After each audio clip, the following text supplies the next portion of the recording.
وہاں پر آباد ہو گئے، وہاں ایک شہر آباد ہو گیا۔ اتنے میں بادشاہ سلامت کے 5 سال مکمل ہو گئے۔ اب روٹین کے مطابق ایک قاصد ایک خط لے کر آتا تھا۔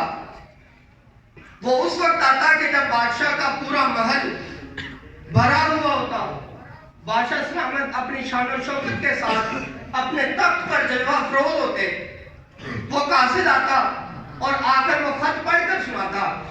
وہ خط کا مضمون کچھ یوں ہے کہ بادشاہ سلامت 5 سال مکمل ہوئے، آپ نے بہت اچھی سلطنت کو سنبھالا، آپ نے غریبوں کا بہت خیال رکھا، آپ نے گورنمنٹ کی اشیاء کا خیال رکھا۔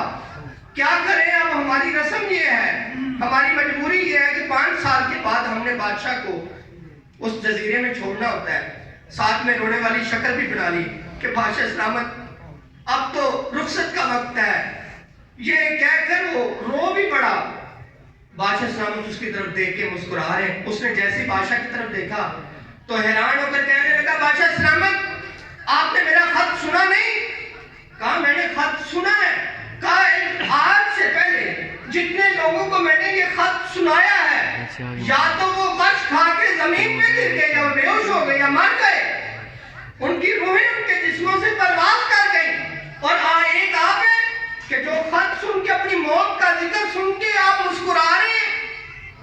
بادشاہ سلامت کہنے لگے، مجھ سے پہلے جتنے لوگ یہاں آئے ہیں ان کی سوچ بچار فقط اس تخت کے گرد گھومتی رہی، لیکن میں جب سے اس تخت پر بیٹھا میں جہاں تھا، میرا ذہن اسی جزیرے میں تھا کہ 5 سال کے بعد مجھے وہاں پہنچا دیا جائے گا۔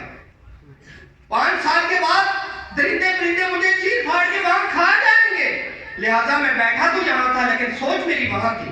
میں نے اسی کے بارے میں سوچ فکر رکھ کر میں نے 5 سال گزارے ہیں۔ اب ایسا کرو، میرے ساتھ چلو، میرے ساتھ چلو اور تم بھی دیکھو کہ اس جزیرے کا منظر کیسا ہے۔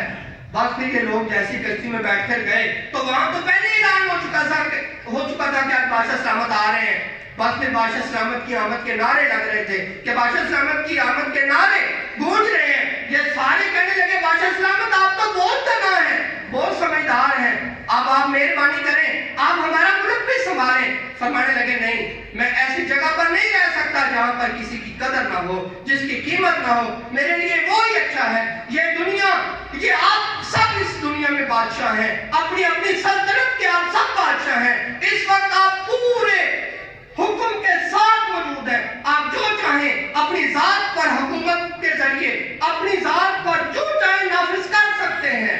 آج آپ کے پاس وقت ہے، آپ علم دین حاصل کر کے ایک بہت بڑے عالم بن سکتے ہیں، مفتی بن سکتے ہیں، حافظ بن سکتے ہیں، قاری بن سکتے ہیں۔ اے میرے دین کے طالب علموں، آج آپ کے پاس وقت ہے، آج جو بھی کریں گے، آج تمام تر اختیارات آپ کے پاس ہیں، لیکن جب آپ کا وقت پورا ہو جائے گا پھر آپ چاہیں گے بھی نہ کہ مجھے وقت ملے، مجھے تھوڑی مہلت ملے، پھر آپ کو مہلت نہیں ملے گی۔ یہ میرا ان مالداروں سے بھی یہ کہنا ہے کہ آج آپ کے پاس مال ہے، یہ مال اللہ تعالیٰ نے آپ کو اس لیے نہیں دیا کہ آپ اپنے بینک بھر لیں، اپنی کاریں کوٹھیاں بنا لیں، اپنے بنگلے بنا لیں، بیش قیمت سوٹ سلوا لیں۔ یاد رکھیں، یہ سب کا سب یہی درا کا درا رہ جائے گا۔